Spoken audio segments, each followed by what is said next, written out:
100세가 넘은 연세대 명예교수가 강연 때 자주 들려주는 이야기가 있습니다.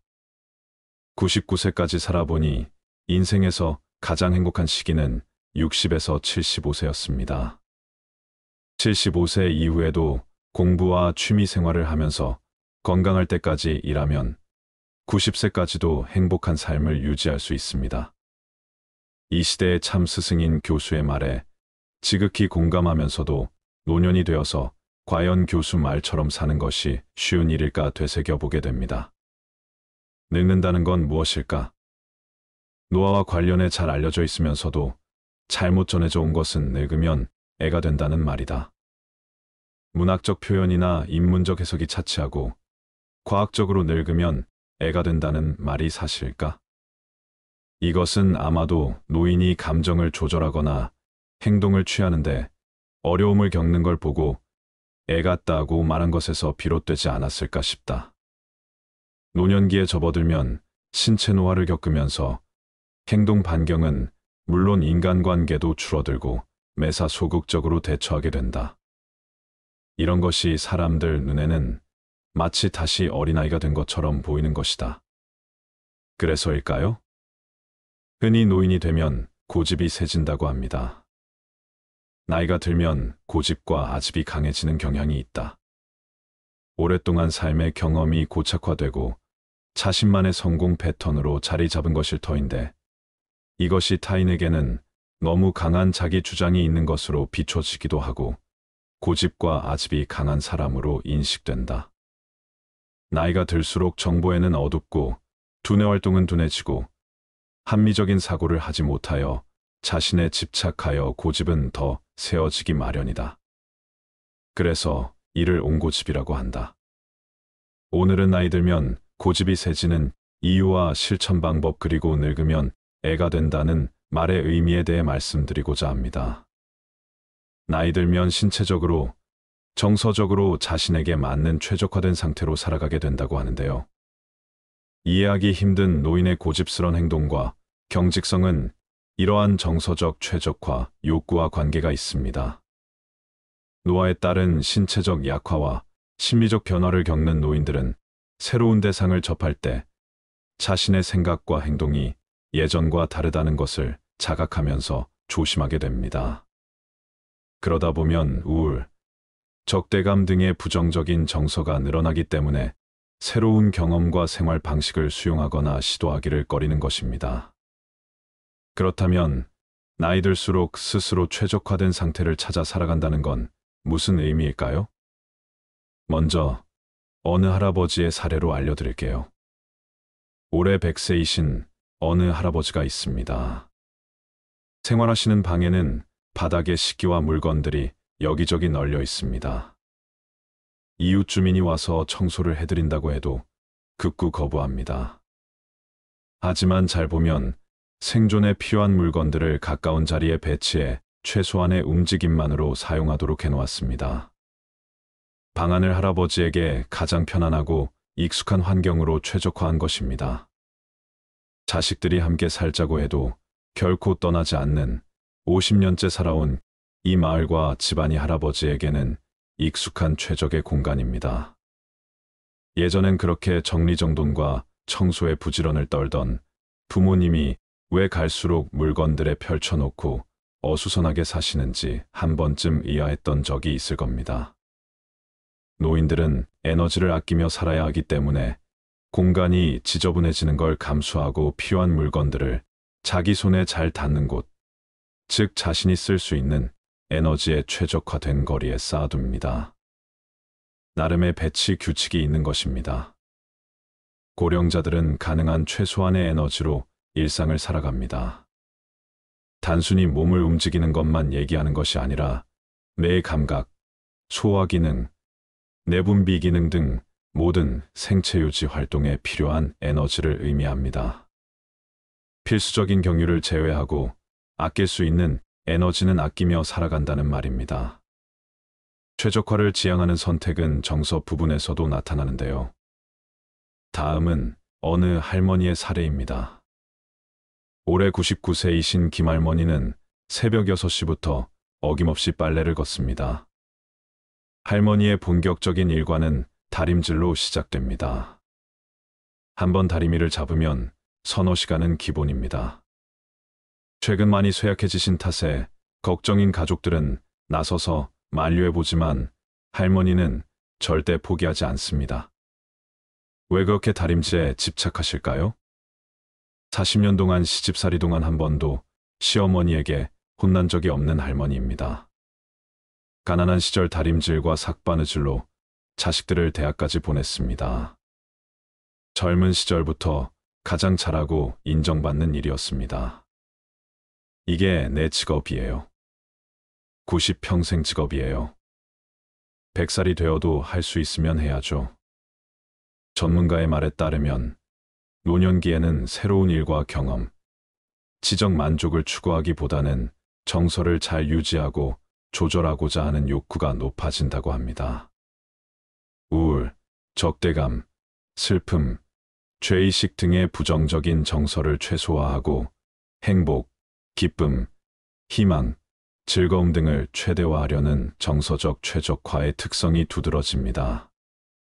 젊은 시절 가장 잘하고 인정받았던 일들이 습관으로 남는 것도 인정받은 일을 할 때 정서적 안정감을 느끼기 때문입니다. 이는 초고령자가 될수록 더욱더 강하게 나타납니다. 나이가 들면 고집이 점점 더 세질 수 있다고 하는데요. 그 이유는 무엇일까요?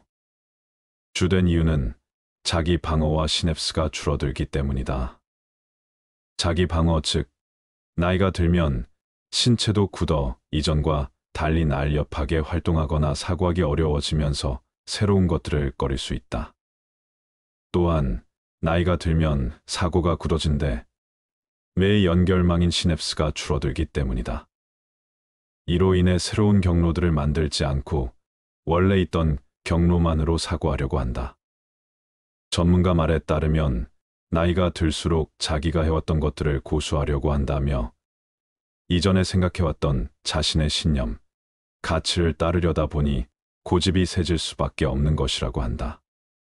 젊었을 때는 두려운 게 없지만 나이가 들면 신체가 이전만큼 활성화되지 못해 그것으로부터 오는 자기 방어가 생길 수 있다고 한다. 또 본인이 잘못할 수도 있다는 우려에서 신중함과 조심성이 더 강해지면서 고집이 세질 수 있다고 말했다. 예를 들어 은행 기기와 키오스크를 떠올려 보자. 본인이 잘못 사용해서 기계가 고장이 나면 문제가 생기기 때문에 자기 방어와 자기 보호를 위해 은행 창고나 대면 주문을 고집할 수 있다는 것이다. 반면 나이가 들어도 고집이 세지지 않고 오히려 새로운 것을 잘 받아들이는 사람도 있다. 이들은 남들과 똑같이 시냅스가 줄어들고 있음에도 불구하고 삶에 대한 자세가 다르기 때문이다. 나이가 들수록 고집이 세지는 노화 현상을 예방하기 위해선 어떻게 해야 할까? 고집과 아집을 없애기 위한 실천 방법을 말씀드릴게요. 첫째, 노년엔 받아들이는 자세 가장 중요합니다. 다른 견해도 들어야 한다. 만약 상대방이 이야기할 때 아니오라고 반박하기 위한 근거들로 머릿속을 채우고 있다면 이는 적극적인 의견 청취가 될 수 없다. 만약 상대방의 말을 계속 듣기 어렵다면 그 사람에게 좋다. 당신이 할 말을 한번 들어보겠다. 라고 이야기해보자. 이는 당신으로 하여금 생각을 잠시 중단하고 상대방의 말에 집중하게끔 강제할 것이다. 아이 컨택을 하세요. 이는 당신의 집중을 유지하고 상대방의 말에 관심을 가질 수 있게 하는데 도움이 될 것이다. 전문가는 특히 노년기에는 지혜가 필요하다며 지혜를 가지려면 가장 먼저 배우려고 하는 자세가 필요하다고 한다. 그는 어릴 때는 호기심이 많은데 이 호기심이 뇌를 발달시키고 새로운 것을 받아들이게 한다며 나이가 들면 새로운 것을 받아들이는 것에 대한 거부감이 발생하기 때문에 배우려 하고 관심을 가지는 등의 적극적인 자세가 필요하다고 한다. 이외에도 건강 관리와 본인의 신체적 한계를 받아들이는 마음가짐도 중요하다. 그렇다면 주변 사람은 어떻게 대응하는 게 좋을까요? 본인의 스트레스가 크지 않다면 맞춰주는 게 가장 좋다. 다만 법적으로 잘못되거나 건강에 좋지 않은 고집이라면 무조건으로 순응하지 않아야 한다. 이때 언어로 대립적인 상황을 만드는 것은 피해야 한다. 오히려 반발 심리가 생겨 더 따르지 않게 될 수도 있기 때문이다. 이거는 아니야. 이건 안 되라고 말하면 관계가 멀어질 수밖에 없다. 나이가 들면 고집이 세져 받아들이는 게 더 어려워지기 때문에 언어적인 대립에 특히 주의해야 한다. 이때는 서로 관계를 쌓아간 뒤 감정을 열고 대화를 시도하는 게 좋다. 산책하거나 같이 식사를 준비하는 등 함께 할 수 있는 활동을 한 뒤 잘못된 부분을 말해주면서 서로 조정하고 순응해 나가는 게 가장 바람직한 방법이다. 둘째, 자아 성찰과 인지적인 이해가 필요하다. 나이가 들면서 자아가 더욱 강화되고 정체성이 강해지는데 이로 인해 자신의 의견과 가치를 더욱 강하게 주장하고자 하는 경향이 생길 수 있다. 이를 극복하기 위해서는 자신을 되돌아보고 내면의 감정과 생각을 인지적으로 이해하는 시간을 갖는 것이 중요하다. 자아 성찰을 통해 자신의 고집과 아집이 어떤 원인에서 비롯되는지를 파악하고 그에 대한 이해를 바탕으로 조절해 나갈 수 있다. 셋째, 타인과의 소통과 공감 능력을 키워야 한다. 상대방의 말에 끼어들지 않는다. 그보다는 상대방의 말이 끝날 때까지 기다리자. 그리고 당신이 들은 것을 비슷한 표현으로 반복해보자. 이렇게 반복함으로써 남의 말을 잘 들어주는 사람이라는 평판이 생길 것이다. 만약 상대방이 말을 함에 있어 화가 났거나 행복하거나 열정적이라면 다음과 같이 대답해보자. 그 기회에 대해 매우 기대하는 것처럼 들린다. 왜 그것이 당신에게 중요한지 알겠다. 사람들은 남들이 자신의 말에 귀를 기울여 주는 것을 좋아한다. 당신이 남의 말을 정확하게 간추려 대꾸해준다면 상대방은 당신이 자신의 말에 귀를 기울였다는 것을 알게 될 것이다. 고집과 아집은 종종 타인과의 소통과 이해, 부족으로 인해 발생한다. 나이가 들면서 자신의 경험과 지식을 바탕으로 자신의 의견을 강하게 주장하고자 하는 경향이 생길 수 있다. 그러나 타인의 의견과 관점을 존중하고 이해하는 능력은 고집과 아집을 줄이는 데에 큰 도움이 되고 타인과의 대화에서 상대방의 의견을 경청하고 공감하는 자세를 갖는 것이 중요하다. 타인의 관점을 이해하고 받아들이면서 자신의 의견을 조율하고 조정하는 방법을 익히면 고집과 아집을 한층 더 줄일 수 있을 것이다.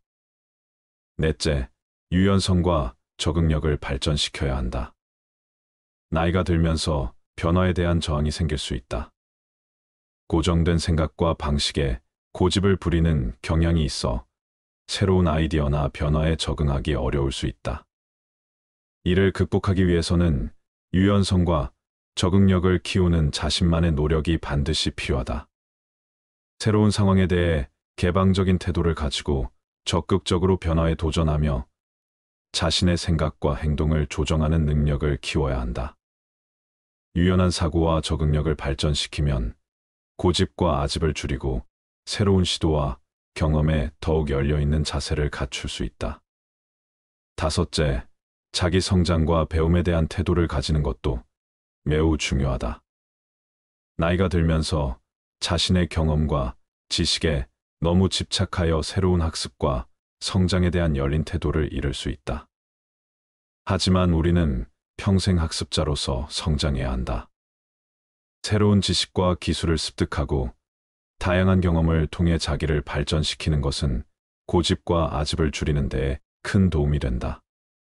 자기 성장과 발전을 위해 항상 새로운 도전을 수용하고 지속적인 자기 개발을 추구해야 한다.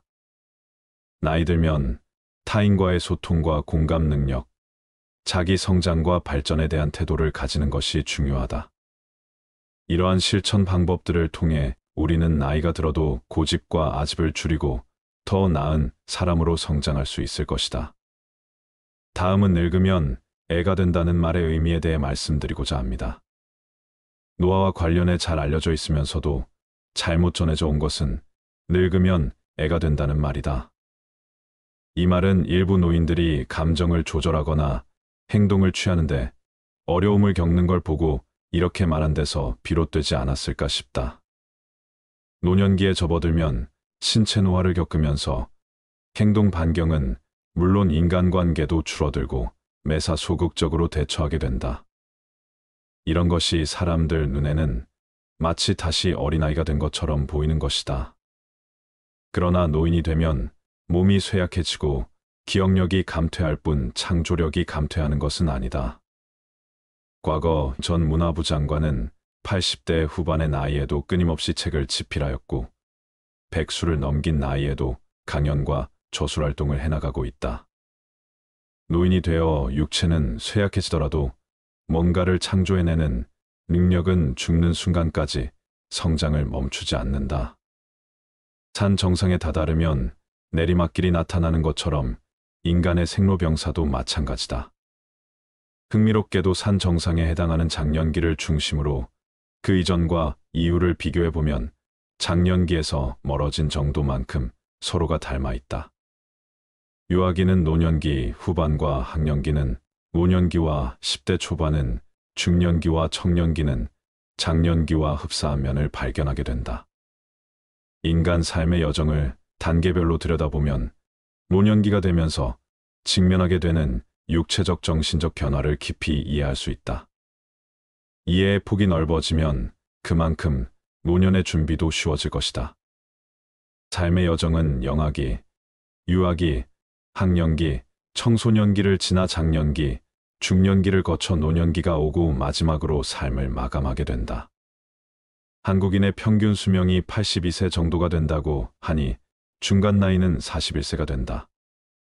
41세면 장년기에 해당하며 한창 열정적으로 일할 나이다. 그러나 의학적인 측면으로 보면 육체적 기능은 이미 서서히 하강곡선을 그리는 시기에 해당한다. 유아기를 지나 학년기가 되면 노안이 오기 전에 노년기와 공통점이 많다.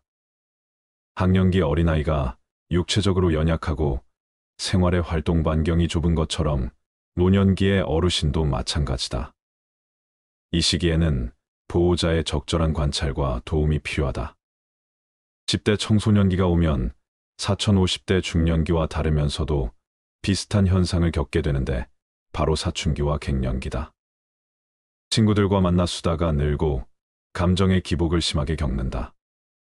별것 아닌 말에도 상처받고 자기를 알아주지 않음에 섭섭해한다. 나이로 보면 인생무상의 허물을 느끼기 시작하는 갱년기의 중년이 질풍노도의 사춘기를 겪고 있는 청소년을 자녀로 두게 되는 때이다. 갱년기와 사춘기가 한 가정 아래 쉽지 않은 동거를 하는 시기이기도 하다. 인생 여정도 산행과 같이 장년이라는 삶의 정상에 오르게 되면 중년과 노년이라는 산길을 따라 조심스럽고 안전하게 하산해야 한다. 많은 사람이 삶의 정상에 해당하는 장년까지는 앞다투어 열심히 올라간다. 그러나 그 이후의 하산에 대해서는 계획하지 않거나 받아들일 준비가 되어 있지 않은 경우가 많다. 예를 들어 영유아기 때 용변 처리를 못하고 밥을 혼자서 먹지 못한다고 해서 낙심하거나 야단치는 부모는 없다. 그러나 노안으로 고생하는 노인들이 이와 비슷한 상황이 되면 보호자인 성인 자녀들은 당혹스러워한다. 삶의 여정을 막 시작한 영유아와 삶의 여정을 마무리하려는 노안의 노인은 인생 산행 높이로 따져보면 같은 선상에 있다. 영유아가 보호자의 보살핌을 받듯이 노안의 어르신도 같은 보살핌이 필요하다는 것을 당연하게 받아들여야 한다.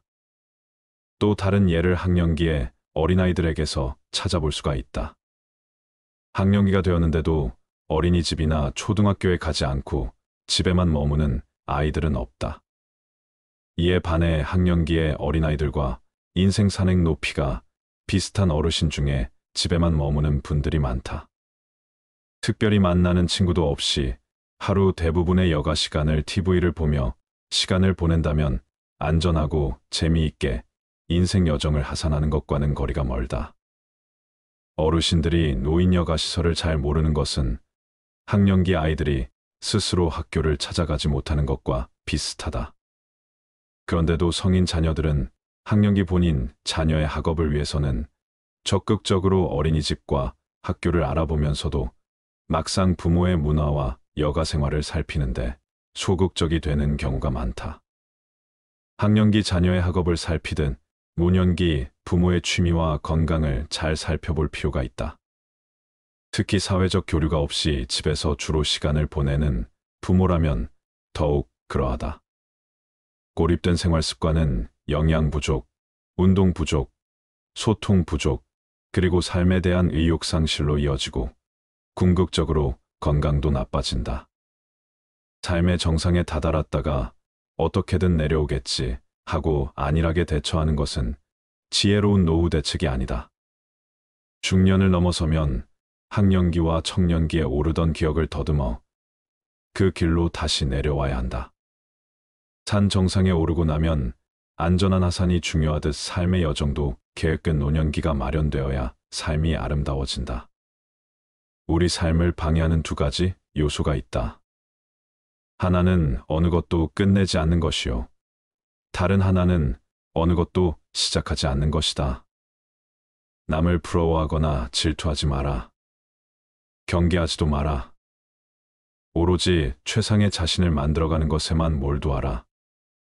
다른 사람이 무엇을 하건 상관하지 말라. 오직 자신이 무엇을 하고 무엇을 하지 말아야 할지 자신의 일에 대해서만 집중하여 생각하라.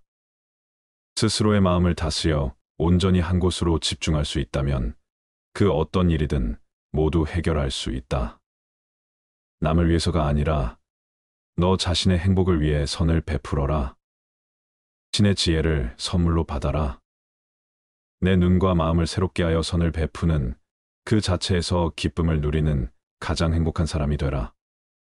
모든 것은 마음가짐에 따라 이루어진다. 사악한 마음으로 말하거나 행동하면 괴로움은 그 사람을 따라다닌다. 반대로 깨끗한 마음으로 말하거나 행동하면 행복과 보람이 그 사람을 따라다닐 것이다. 부처님 말씀을 토대로 노년의 행복을 위하여 몸과 마음의 건강을 지키는 방법 6가지를 말씀드리겠습니다. 첫 번째, 노후에는 적게 먹어라. 음식이 아무리 맛이 있더라도 제 양을 초과하여 먹어서는 안 된다. 오직 기력을 도와 몸을 이롭게 하는 데에서 그칠 줄 알아야 한다. 수행자는 음식을 탐닉해서는 안 된다. 사람은 누구나 자신에게 부여된 음식의 양과 수명이 있다. 그러므로 자기의 몫이 아닌 음식과 수명을 탐내서는 안 된다. 탐한다 해서 자기의 몫이 아닌 것이 더 오지는 않는다. 음식을 탐하면 수명이 짧아진다. 자기 식복이 정해져 있기 때문이다. 음식에 대한 탐심을 많이 내어 이번 생 자신의 식복을 넘어서면 선생에 더 먹을 복이 없어지기 때문에 수명이 다할 수밖에 없는 것이다. 과식을 하면 복력 또한 소멸한다. 과식을 하는데도 오래 산다면 그 사람은 삶이 불행해지기 쉽다. 식복이 없는데 많이 먹으니 다른 폭력들이 식복을 대체하여 폭력이 줄어들다 보니 불행해진다는 것이다. 음식물 섭취를 줄이면 삶의 진행 과정을 늦출 수 있고 금욕으로 신체의 번식 전략을 생존 전략으로 전환시키면 장수할 수 있다는 것이다. 음식물 섭취를 줄이면 2배에서 4배까지 수명이 증가한다고 한다. 이후야 어찌되었든 과식은 수행자에게 여러모로 도움이 되지 않는다. 과식은 정신을 혼란하게 만들며 온갖 욕구와 번뇌를 불러일으키고 고요한 선정에 이르지 못하게 한다. 소식을 하면 몸도 마음도 경쾌하고 가벼워 쉽게 선정과 지혜를 얻을 수 있다. 두 번째, 술을 멀리하라. 술을 많이 마시면 몸과 마음이 가난해진다. 그러면서도 재물을 가벼이 여기고 사치를 좋아하여 집안을 망쳐 온갖 화를 부르게 된다. 또한 남들과 노름을 즐기고 다른 여색을 엿보게 된다. 술은 온갖 환난의 근본이요 재앙의 근원이다. 술은 독 중의 독이요. 병 중에서도 고질병이다. 술은 날카로운 도끼 같아 착한 마음을 손상시키고 괴로움을 부른다. 술을 좋아하는 자는 부끄러움도 몰라 남의 경멸을 받게 된다. 그러므 술을 마실 때는 언제나 절제하는 마음을 가져야 한다. 술은 지혜의 종자를 끊고 어리석음의 결과를 불러온다고 한다. 사람의 정신을 휩쓸고 가는 것은 술만한 것이 없다. 술이야말로 재앙의 근원이고 환난의 근본이다. 과도한 술은 착한 마음을 손상시키고 괴로움을 부르며 경멸을 받게 된다. 술을 마실 때는 언제나 절제하는 마음을 가져야 한다. 사실 술 그 자체는 선도 악도 아니고 좋고 나쁠 것도 없다. 술이라는 것 자체에 어떤 좋거나 나쁜 변하지 않는 성품이 있는 것이 아니다. 그러니 술을 먹는 행위 그 자체를 가지고 좋거나 나쁘다고 단정지을 수는 없는 것이다. 문제는 술에 있지 않고 사람에 있다. 잘못이 있다면 술 자체가 잘못이 아니라 그 술을 먹는 사람에게 있는 것이다. 술을 먹고 정신을 잃어버리거나 취한 정신으로 온갖 악행을 한다면 그것은 술이라는 경계에 휘둘리는 것이다. 술이라는 것도 하나의 경계에 불과하다. 경계의 그 자체는 언제나 좋고 나쁜 것이 아니다. 다만 경계를 받아들이는 사람에게 허물이 있을 뿐 술이라는 경계에 휘둘리지 않고 내 스스로 술이라는 대상의 마음을 빼앗기지 않으며 스스로 절제하고 다스릴 줄 아는 사람에게 술은 나쁜 것이라고 할 수 없다. 한두 잔의 술로서 인간관계를 가꾸어가며 술이라는 도구로서 삶의 윤활유로 삼을 수도 있지만 자칫 잘못하면 술이 인간을 망치는 도구가 될 수도 있는 것이다. 내 중심을 잡고 내 안의 주인공이 나를 이끌고 가야지 술이라는 경계가 나를 이끌고 가게 해서는 안 된다. 술이라는 경계에 휘둘리지 말라. 절제하며 게으르지 마라. 생활의 즐거움만을 쫓아 구하고 모든 감관을 보호하지 않으며 마음의 정도가 없고 겁이 많으면 악마는 마침내 그를 뒤엎는다. 바람이 약한 풀을 쓸어 넘기는 것처럼 생활의 즐거움만을 구하지 않고 모든 감관을 잘 지키며 먹고 마의 절도가 있고 항상 정진하여 믿음이 있으면 악마는 그를 뒤지 못한다. 생활은 조금 불편해야 좋은 것이라고 한다. 너무 편하면 게을러지고 자신의 빛을 잃을 수 있기 때문이다. 눈, 귀, 코, 혀, 몸을 가만히 내버려 두고 보호하지 않으면 이내 그 육신의 감각은 좋은 것만을 가리게 되고 욕망에 뒤덮인다. 그러면 나아가 먹고 마시는 일에 절제가 없어지고 몸은 게을러져 어떤 일도 스스로 해 나갈 수 없게 되며 나약해지고 겁이 많아지게 마련이다. 그랬을 때 그 나약한 마음의 틈을 타고 악한 생각이 들어오고 온갖 마장이 들끓게 된다. 모름지기 사람은 생활의 즐거움만을 구하지 않아 불편한 가운데 스스로 이겨낼 수 있는 힘과 지혜를 길러야 한다. 또한 먹고 마시는 일에 절제가 있으며 항상 끊임없이 노력하고 정진하여 마음의 틈을 만들지 말아야 한다. 악마는 그런 수행자를 뒤덮지 못한다. 세 번째, 마치 바람 앞에 우뚝 선 큰 산처럼 죽을 때 가지고 갈 수 있는 것을 위해 살아라.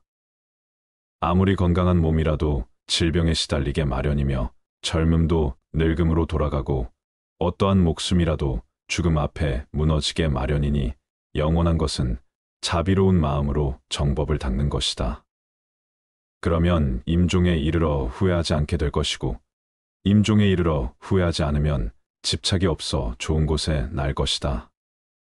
생이 있는 모든 것은 반드시 사가 있게 마련이다. 삶이 경이롭고 죽음 또한 경이롭고 신비롭다. 살아있음이 아름답듯 죽음 또한 아름다움의 시작이다. 죽음이 비참하고 괴롭고 어둡고 무서운 것이라는 생각이야말로 인간이 만들어낸 가장 큰 착각이다. 죽음은 또 다른 신비로운 세상으로의 여행이다. 언제나 미지로의 여행은 신비롭듯 다음 생으로의 여행 또한 신비롭고 설렌다. 물론 이번 생을 온갖 악행과 폭력과 화와 번뇌로 물들이며 악업을 쌓아온 사람에게 죽음은 괴로운 세상으로의 여행이 되겠지만, 선행과 자비와 사랑과 나눔과 깨어있음의 수행으로 한 생을 살아온 사람들에게 죽음은 설레고 행복한 새로운 탄생을 의미한다. 누구나 태어나면 죽고 건강하던 몸이 허약해지면 부귀영화도 사라지고 젊음도 늙음으로 돌아간다. 그러나 육신이 죽더라도 업력과 폭력과 수행력은 다음 생에 또 다른 새로운 나를 형성시켜 갈 것이다. 선업을 짓고 자비로서 복을 짓고 깨어있음에 수행을 행한 이는 임종에 이르러 후회하지 않을 것이고, 후회가 없고 집착이 없는 이는 반드시 좋은 곳에 날 것이다. 죽음을 준비하는 것은 곧 삶을 어떻게 살아갈 것인가를 준비하는 것이다. 웰다잉이 곧 웰빙의 바탕이다. 지금 이 순간 임종이 닥친다면 후회가 없을 것인가? 업과 복과 수행 앞에서 부끄럽지 않을 수 있겠는가? 죽고 나서 가지고 갈 수 없는 것들에 목숨을 거는 어리석은 삶을 그만두라. 죽고 나서 가지고 갈 수 있는 것들이야말로 참되다. 죽음에 이르렀을 때에도 생사의 분별에 집착하지 않으면 평생을 쌓아온 업장이라 소멸할 수 있다. 일생을 수행했을 임종에 이르러 생사에 집착하면 그 수행은 물거품이 되고 오히려 마귀의 포로가 되고 만다. 지금이라도 본래 마음을 깨달으면 다시 번뇌에 물들지 않는다. 하루 중에도 잠자리에 들기 직전이 중요하다. 시끄러운 TV, 소음에 시달리다 잠에 들면 잠든 내내 소음이 꿈속까지 뒤따라와서 정신을 뒤흔들어 놓지만, 잠들기 직전 고요함 속에서 잠에 들면 밤새 고요함이 지켜진다. 가만히 잠들기 직전 무슨 생각을 하다 잠이 들었는지, 그리고 그 생각들과 꿈에는 어떤 연관이 있었는지를 떠올려 보라. 잠들기 직전의 생각이 온통 꿈속까지 휘젓고 다니며 단점을 방해하고 있음을 알아차리는 데는 그리 많은 노력이 필요하지 않다. 하루 중에 이처럼 잠드는 순간이 중요하듯 일평생 가운데는 죽는 순간이 중요하다. 아무리 일평생 수행을 잘했다 하더라도 죽는 순간 생에 집착하여 미련을 못 버린다면 그간의 모든 수행은 물거품이 되고 오히려 마귀의 포로가 되어 헤매고 말지만, 죽음에 이르러 생에 집착하지 않고 냉철한 깨어있음으로 죽음의 순간을 지켜본다면 일평생의 수행을 뛰어넘는 결과를 얻을 수도 있다. 죽는 순간 생사에 집착해 자유롭기 위해 사는 순간에도 끊임없이 생사의 집착을 놓아버리는 공부를 하는 것이다. 하루하루의 삶이 깨어있으며 집착을 버리고 욕망을 거스르며 온갖 번뇌를 놓아가는 쪽으로 비움과 수행의 삶을 사는 사람에게 죽음은 삶의 연장이다. 삶의 순간순간을 어떤 방식으로 살았느냐에 따라 죽는 순간을 어떻게 대처하느냐가 결정되어지기 때문이다. 올바른 웰빙이란 웰다잉과 다르지 않다. 웰다잉을 위해 죽는 순간에 공부를 위해 사는 순간, 생사에 집착 없이 올바로 죽는 연습을 하는 것이다. 생사를 비롯한 양극단의 모든 분별을 죽이는 것이야말로 참말로 잘 죽는 웰다잉이다. 네 번째, 더 이상 애쓰면서 살지 마라. 부모에게 받은 이 몸은 마치 시방의 허공을 입으로 불면 미진의 티끌이 있는 듯 없는 듯함 같으며 맑은 큰 바다에 거품이 흘러가면서 생겼다가 사라졌다함과 같다. 겉모습과 몸매와 외모가 중요한 세상, 이런 세상이야말로 이 세상이 얼마나 정신적인 타락의 길을 걷고 있는지를 증명해 주고 있다. 바깥에 보이는 것에 휘둘린다면 내면에 중요한 것은 뒷줄 신세를 면치 못한다. 몸의 실체는 어떠한가? 그것은 꿈과 같고 환술 같고 거품과 같고 그림자와 같고 티끌과 같다. 이런 몸을 무얼 그리 사랑하고 애착하는가? 그래서 옛 스승들은 이 몸을 똥주머니라는 똥만 잔뜩 넣어 가지고 다니는 똥주머니라고 했다.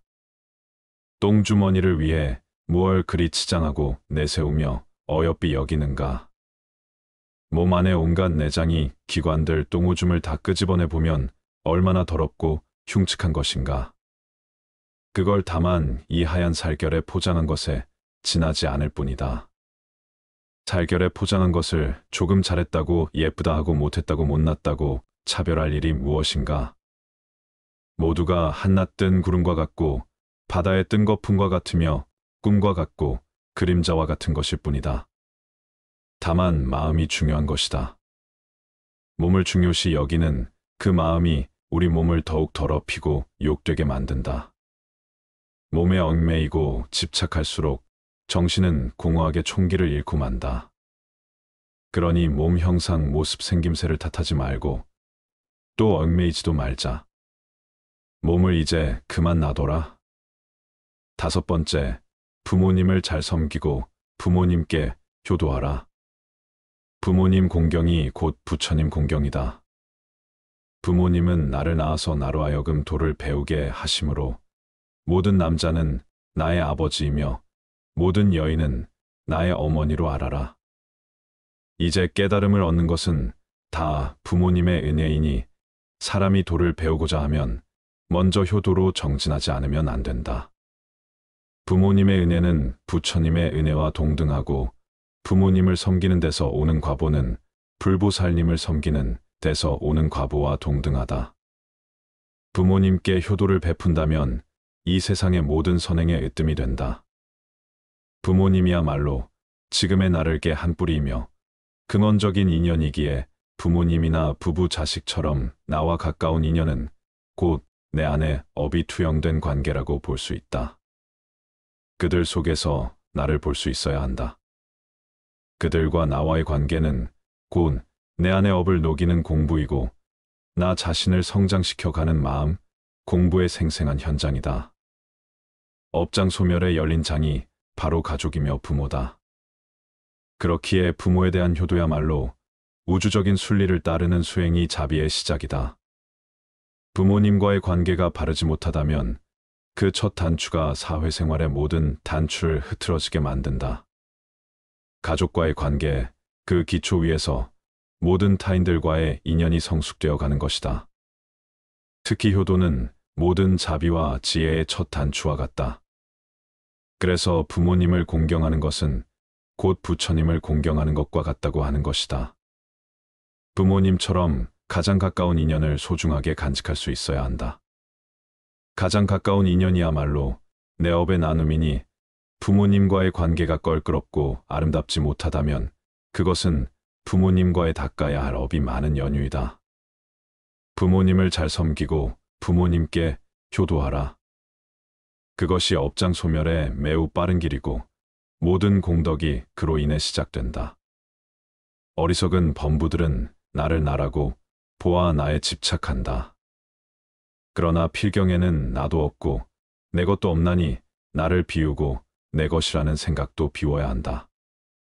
법이란 생각을 일으키면 마와 법이 생기고 법이란 생각이 사라지면 나와 법도 사라진다. 내 자식이다, 내 재산이다 하면서 어리석은 사람은 괴로워한다. 사실 내 몸도 나의 것이 아닌데 어찌 자식이나 재산이 나의 것일 수 있겠는가? 내 자식이다, 내 재산이다, 내 생각이다, 내 것이다 하는 것은 다 어리석은 생각이다. 나도 내가 아닌데 내 몸도 이번 한 생 잠시 쓰고 나면 이 우주에 돌려주어야 하는데 하물며 내 소유를 어찌 내 것이라고 할 수 있겠는가? 잠시 빌렸을 뿐이다. 내 몸도 우주법계에서 잠시 빌어다 쓰는 것이고 내 소유도 잠시 법계에서 빌어다 쓸 뿐이다. 그러니 집착할 것이 없다. 내 몸도 이 우주에서 품어낸 온갖 음식을 잠시 빌려 유지하고 있을 뿐이고 내 생각도 이 세상의 수많은 생각들을 인연 따라 잠시 채용하여 내 식대로 조합해 쓰고 있을 뿐이며 내 자식도 우주적인 법계의 인연과 업의 법칙에 따라 잠깐 부모의 몸을 빌어 나왔을 뿐이다. 세상 모든 것들이 이처럼 다른 모든 존재들 의지하여 다만 잠시 그 모습을 취하고 있을 뿐이다. 세상 모든 존재는 우주의 것이며 다른 모든 존재들의 것이다. 6번째, 유산을 남겨주기 위해 자신의 귀중한 생애를 다 쓰지 마라. 내가 곧 이 우주이며 또한 나는 이 우주의 모든 존재들과 긴밀하게 연결되어 있다. 그러니 어찌 내가 누구를 가지고 내가 무엇을 집착하고 누가 무엇을 소유할 수 있겠는가? 온 우주는 전체에 의해 존재하며 전체에 의해 소유되고 있는 것이다. 그런 신성한 우주적인 것에 내 것이라는 울타리를 치면서부터 우리는 우주로부터 진리로부터 외면받고 있다. 내 것이란 울타리를 걷어내면 모든 것이 그대로 있을 곳에 있고 제자리를 찾는다. 내 것을 만들면 세계가 나뉘어 시끄럽지만 내 것을 걷어내면 세계도 나도 나뉘지 않아 고요하다. 유산을 남겨주기 위해 자신의 귀중한 생애를 다 쓰지 마라. 많은 사람들이 재물을 얻는데 더 많은 힘을 기울인다. 우리들 이웃을 보면 저마다 돈벌이에 바빠서 개미처럼 동으로 뛰고 서로 뛰고 급하게 서두르고 악착 같다. 돈 아니면 거들 떠보지 않는 상태로 자신을 방치해 버리기도 한다. 사람들은 돈을 벌면 대부분 쌓아두거나 모은 돈을 통해서 더 큰 돈을 벌 생각을 한다. 그리고 그렇게 힘들게 번 돈조차 기꺼이 써버리고 만다.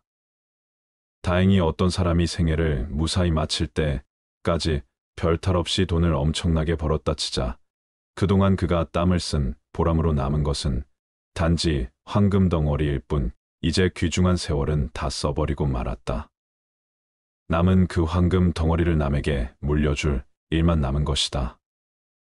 그런 생애가 혹시 남 보기에는 호화롭고 멋지게 보일지 모르지만 그는 사실상 인생을 잃기 위해 돈을 벌었으며 남에게 빼앗기기 위해 돈을 번 것이나 마찬가지다. 돈을 벌어서 써보지도 못하고 유산으로 남겨주기 위해 귀중한 인생을 낭비했다. 그는 참으로 허망한 일을 했으며 잊힌 생애를 살았다고 말할 수밖에 없다. 평생을 의식주의 호화호식 위에 악전고투를 하며 사는 것처럼 어리석은 일은 없다. 더구나 대체로 대한 유산을 물려받은 사람들은 순식간에 재산을 탕진하는 일들을 주위에서 흔히 보아왔다. 그렇다면 그는 자신의 인생도 돈을 위해 망치고 유산을 물려준 자녀까지 망치는 일을 자행해온 셈이 된다. 명예는 보배롭고 명성은 탐나는 것이지만 그것은 소수의 비범한 자에게만 허용되는 왕관이다. 그리고 그것은 돈으로도 살 수 없는 값진 것이다. 그러나 사람들은 명예의 월계관보다 재물을 더 선택하고 있다. 과연 돈이 많으면 남들이 떠받들 것이다라는 말이 사실이며 그것이 과연 행복을 가져다 줄 것인지는 의문이다. 모두가 그토록 바라던 순간은 바로 지금이다.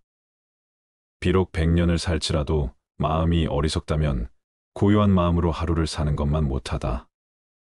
비록 100년을 산다고 하더라도 마음이 어리석고 탐욕스럽고 성냄을 일으킨다면 차라리 고요하게 그 마음을 비추며 한순간을 보내는 것보다 못하다. 살면서 탐내고 어리석음을 지으면 그것이 다 번뇌가 되고 업이 되어 윤회의 수레바퀴만 더욱 길어지게 만들 뿐이지만 고요하게 그 마음 비추며 한순간을 보낸다면 억겁의 윤회를 쉬게 할 것이기 때문이다. 한순간을 살더라도 고요한 마음으로 마음을 비추며 영상 속에서 산다면 어리석은 마음으로 100년 1000년을 사는 것에 비할 수 없는 공덕이 생긴다.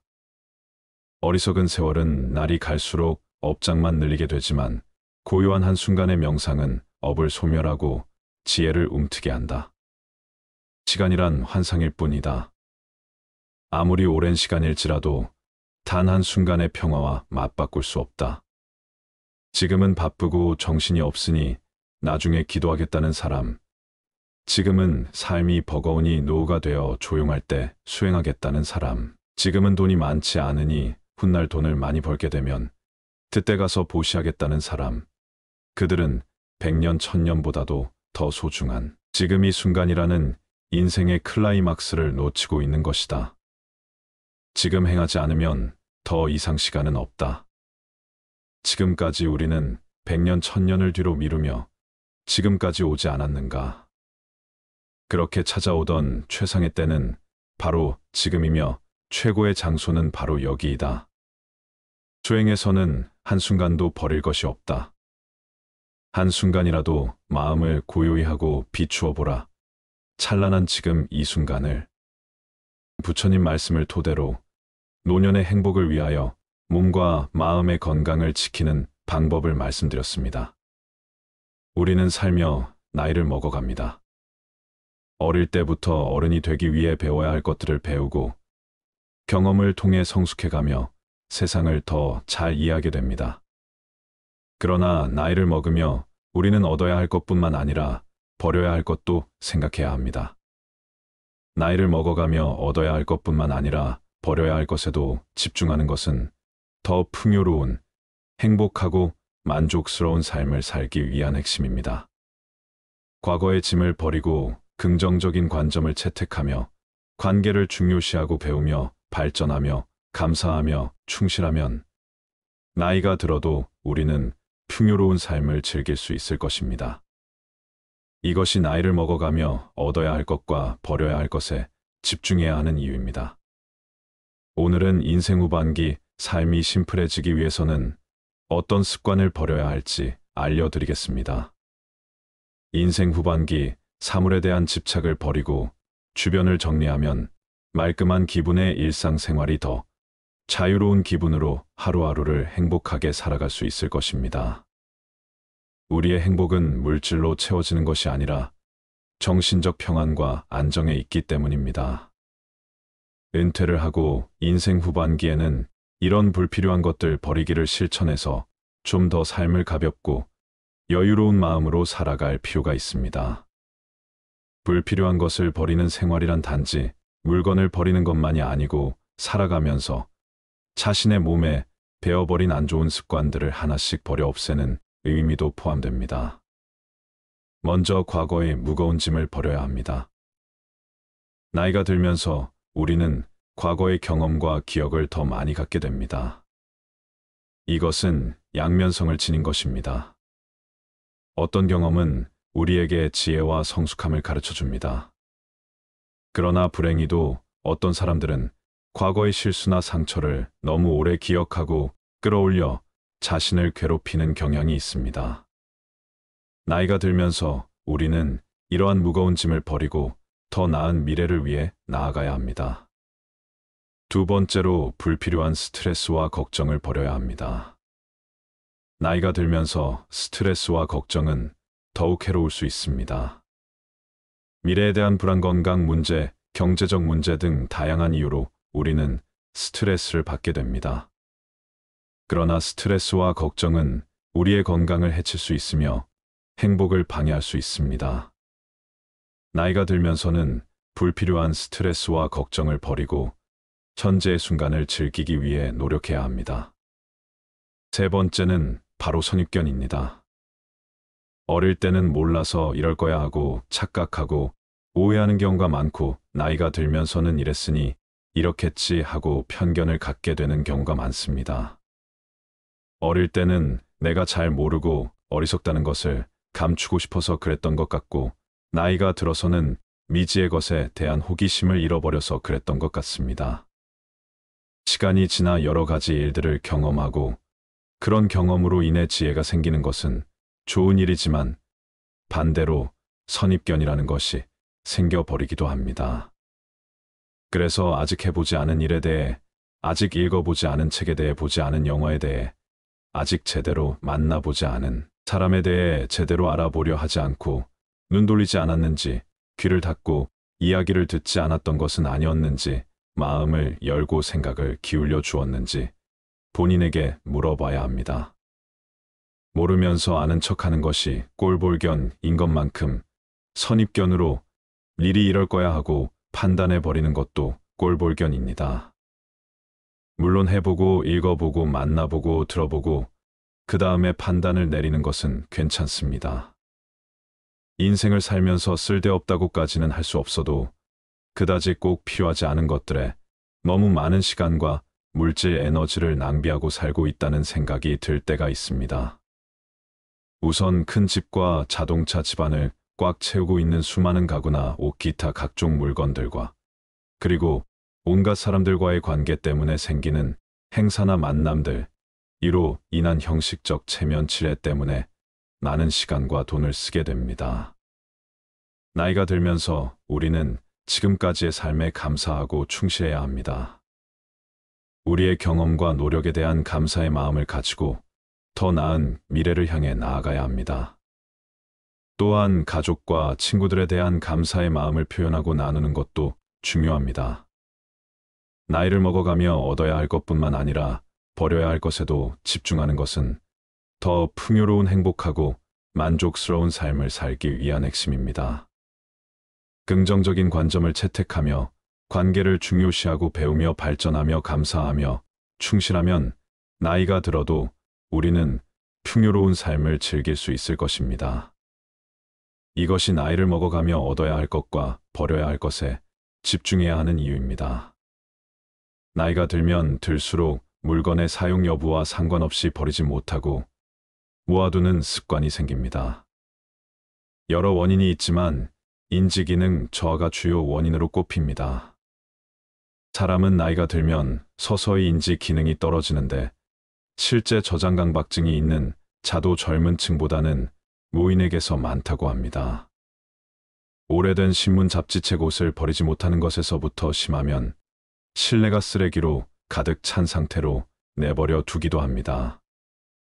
인구 중 2에서 5% 나타날 정도로 흔한데 환자는 젊은 층보다 노인에게서 2배 정도 많다는 연구 결과가 있습니다. 하지만 이러한 물건들은 생활 속에서 무심코 사용하다가 건강에 악영향을 주는 것들이 있습니다. 알고 보면 건강에 무척 해로워 당장 버려야 하는 것들이 있습니다. 오늘은 안 아프고 건강하려면 65세 전까지 즉시 버려야 할 물건 5가지에 대해 알려드리겠습니다. 첫 번째, 오래된 약과 영양제. 집에 영양제가 쌓여 있는 분들 많으실 겁니다. 그런데 모든 영양제를 매일같이 잘 챙겨 드시나요? 어떤 영양제는 매일같이 꼼꼼히 챙겨 드시기도 하겠지만 어떤 영양제는 체질에 잘 맞지 않아 먹지 않고 한자리에 몇 년간 방치되기도 합니다. 아까워서 버리지 않고 가끔씩 드시는 분들도 있고요. 하지만 유통기한이 지나 변질된 영양제는 효능이 떨어질 뿐만 아니라 간에도 무리를 주기 때문에 반드시 버려야 합니다. 약도 영양제와 마찬가지입니다. 건강해지기 위해 먹는 것이므로 유통기한이 넘은 영양제와 약은 과감히 쓰레기통에 버려 건강을 지키시길 바랍니다. 두 번째, 플라스틱과 나무도마. 집에서 오래된 플라스틱 용기를 아무렇지 않게 사용하는 경우가 많습니다. 플라스틱 제품을 잘못 사용할 경우 건강에 치명적일 수 있습니다. 사용 중인 플라스틱 용기 중 PC 제품과 긁힌 상처가 많은 용기들을 모두 버리시기 바랍니다.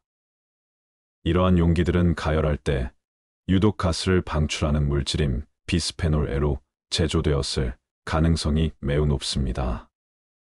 또 음식을 가열할 때 플라스틱 용기보다는 유리 용기를 사용하여 가열하는 것이 가장 좋습니다.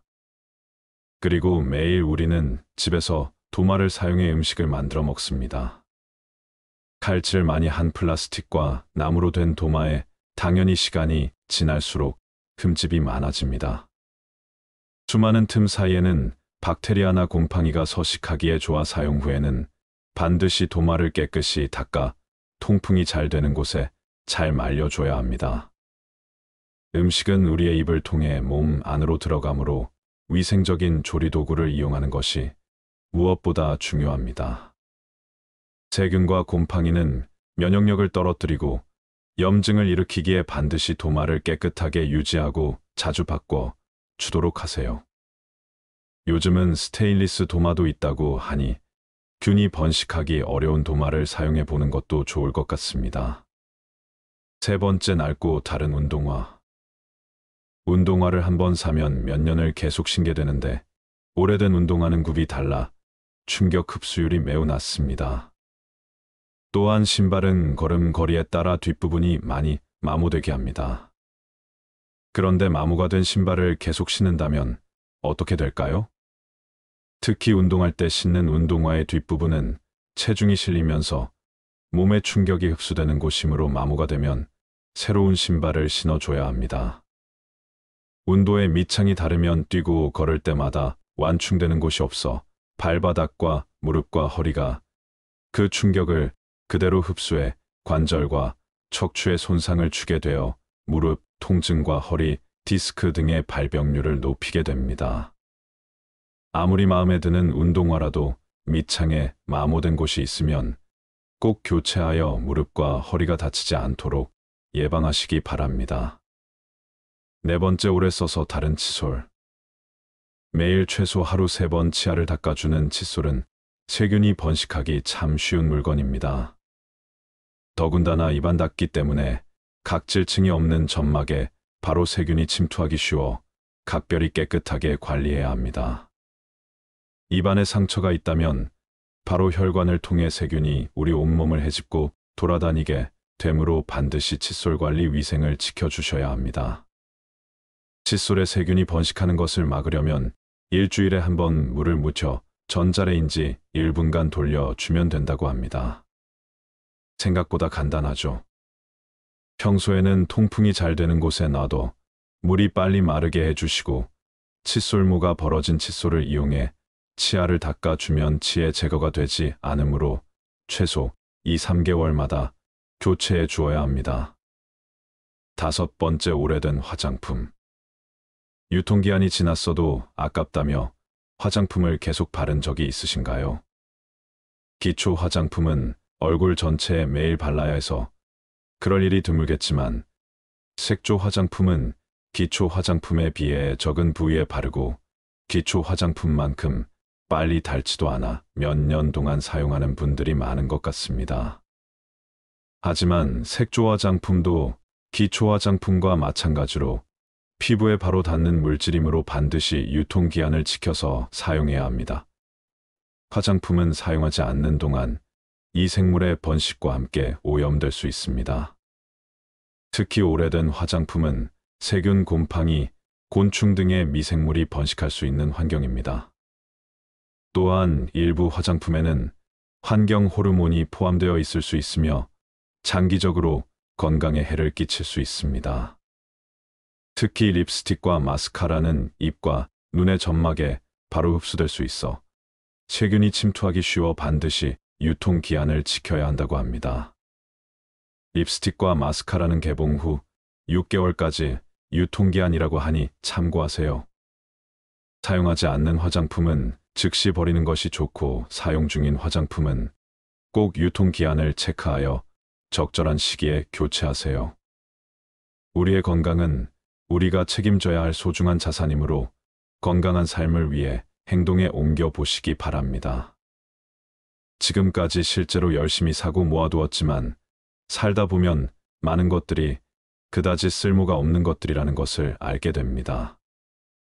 또한 많은 물건들로 둘러싸인 어수선한 공간에서는 정신도 쉽게 산만해지고 마음이 무거워져 생각도 정리가 되지 않습니다. 그러므로 물건에 대한 집착을 버리고 주변을 가볍게 정리할 필요가 있습니다. 살다 보면 어떤 일이든 후회가 남습니다. 미리 알았더라면 후회를 덜 남길 수 있었을까요? 인생의 후반기를 보내고 있는 60대들은 그들이 지금껏 살아온 발자취 곳곳에서 후회를 발견한다고 합니다. 인생의 시행착오를 줄이고 더 나은 인생을 살기 위해서 꼭 알아야 되는 건 무엇일까요? 첫 번째, 저축을 많이 하지 못한 것. 자축은 노후 대비에 가장 중요한 역할을 합니다. 은퇴 이후 가장 큰 고민을 경제적인 어려움이라고 꼽았습니다. 고정 수입이 줄어들고 자녀 지원비, 병원비 등 각종 늘어가는 지출비 탓에 생활고에 시달릴 수 있습니다. 노후 대비를 위해서는 먼저 저축을 시작해야 합니다. 저축을 시작할 때는 먼저 현재 수입과 지출을 파악하고 가능한 많은 돈을 저축하는 것이 좋습니다.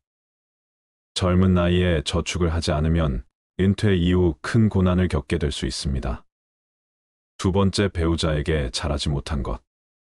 배우자는 평생을 함께 할 반려자입니다. 60대가 되어서도 배우자가 옆에 있다면 그야말로 그것 자체가 천국입니다. 그러나 상대방의 소중함을 쉽게 간과해버리고는 합니다. 나이가 들수록 곁에는 서로만 남게 되며 자식도 소용없습니다. 배우자에게 최선을 다하며 앞으로의 노후를 그려나갑시다. 세 번째, 건강을 소홀하게 한 것. 건강이 중요하다는 사실을 모르는 사람은 없습니다. 하지만 젊어서는 그것을 잘 모르고 자기의 몸을 혹사시킵니다. 그거 하나 한다고 건강해지겠어 하고 무심히 지나쳤던 습관들이 사실은 평생 건강을 지키는 열쇠입니다. 건강을 유지하기 위해서는 규칙적인 운동과 올바른 식습관을 유지하는 것이 중요합니다. 많은 종류의 영양소를 저염식으로 골고루 섭취하세요. 영양 과잉과 결핍이 되지 않도록 철저한 관리가 필요합니다.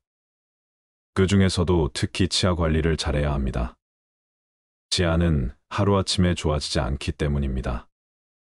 또한 건강검진도 정기적으로 받아 건강한 삶을 유지하는 것이 좋습니다. 건강한 삶은 노후에 대비하는 가장 좋은 방법입니다.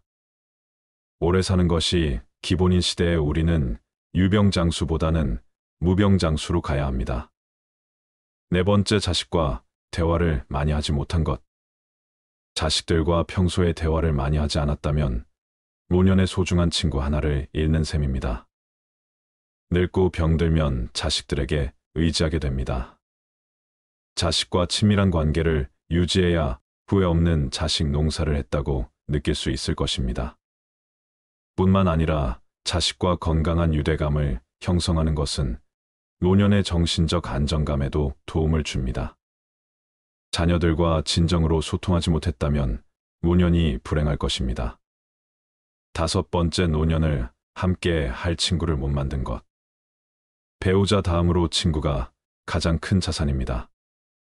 취미 생활을 공유할 수 있는 친구, 자신의 속 얘기를 가감없이 털어놓을 수 있는 친구가 있다면 늙어서도 외롭지 않은 인생을 보낼 수 있을 것입니다.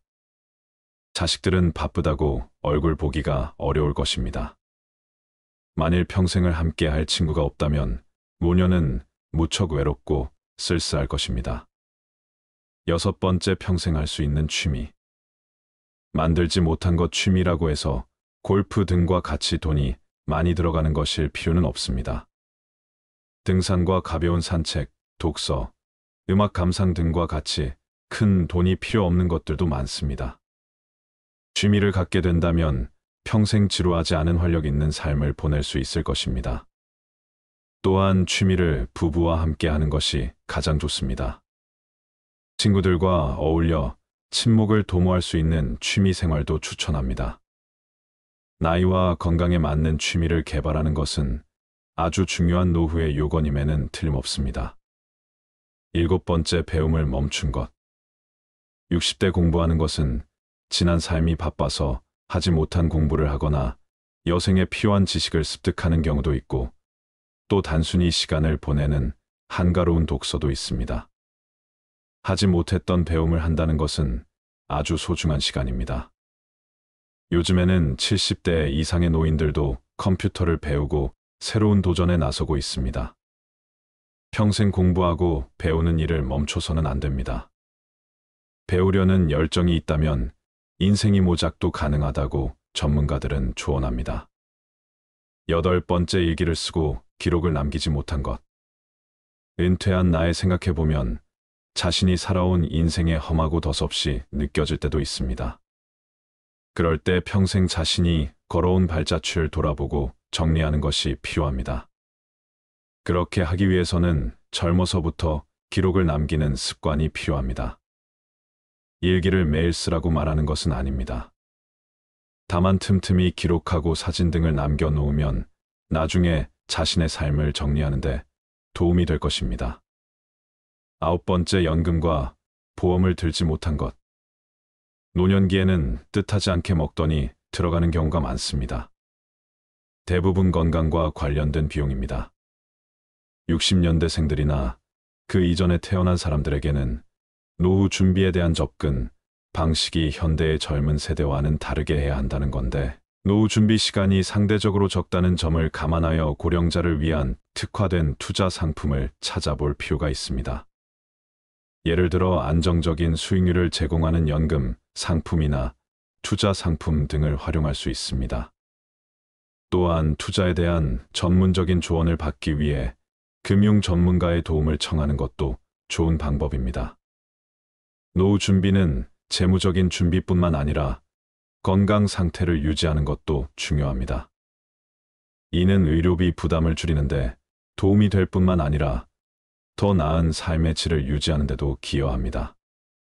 한 살이라도 어릴 때부터 경제와 재테크에 관심을 갖는 게 중요한데 이제는 선택이 아닌 필수인 시대인 것 같습니다. 이러한 돈을 아깝다고 생각하기보다 준비를 한다고 생각해야 합니다. 마지막으로 99%가 공감한 내 인생에 더 도전하고 여행을 많이 다니지 못한 것.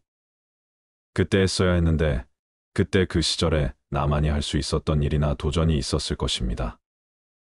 대부분의 사람들이 평생 살아오면서 가장 후회하는 것 중 하나가 도전을 하지 않았던 사실이라고 답했습니다. 이어 여행을 떠나지 않았던 사실을 안타까워했습니다.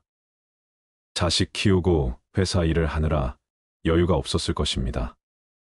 그래도 다른 돈을 아껴서 여행을 떠나라고 선배들은 조언합니다. 훗날 회상할 수 있는 좋은 추억을 마련해 놓는 셈입니다. 그동안 수고한 60대의 모든 삶을 응원합니다.